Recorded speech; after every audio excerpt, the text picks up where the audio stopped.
Okay, so the one dude, the proponent of the carnivore diet, his name's Frank Tufano. Now, he actually made a pretty good video. I believe it was entitled Why Fruits and Vegetables Aren't Healthy. And I'm going to leave a link in the description.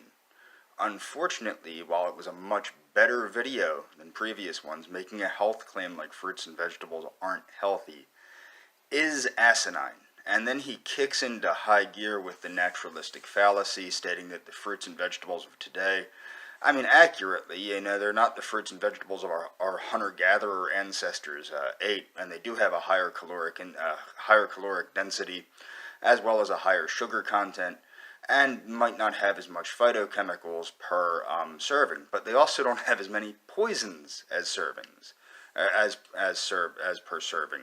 My point is that to kick in with this naturalistic fallacy that everything modern is bad and everything from the Stone Age is good, or from the Agrarian Age is good, is idiotic, unfortunately.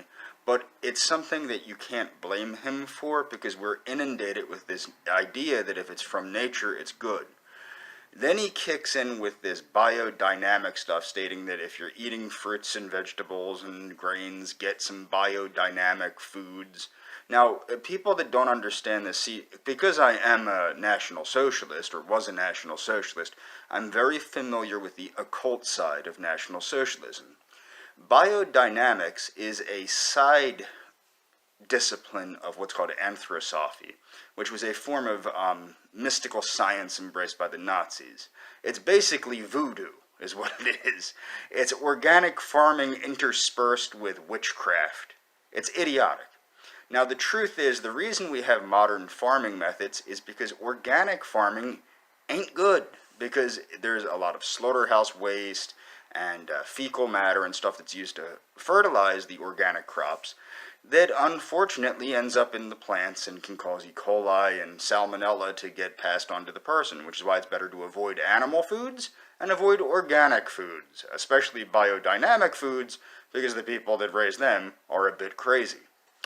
My point is, you have to understand that naturalistic fallacy is unfortunately very prominent.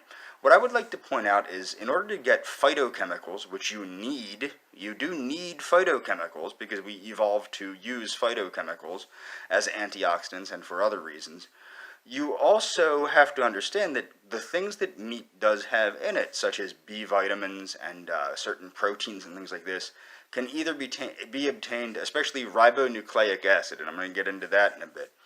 But the thing is, these things can easily be obtained through plant foods or through supplements. And if you're getting it through a supplement, it's much safer than getting it through meat that could be infected with parasites or viruses or bacteria, etc. Now, I was going to get into the RNA. There was a guy named Dr. Frank's no-aging diet, which uses ribonucleic acid, which can cause gout through increasing uric acid levels. But Dr. Frank's no-aging diet, I used to eat sardines like crazy because of it, showed, and there is evidence, that intake of dietary ribonucleic acid can slow the aging process. However, you can get this easily through plants, such as asparagus and seaweed and things like that. So my point is, with supplements and a plant-based diet, it's good. The other thing was, this idea that you should only eat foods that are in season is also asinine. Because the fact of the matter is, eating foods, the way we have foods that we can easily get, fruits and vegetables to our tables in the dead of winter in the modern era, helps prevent nutritional deficiency.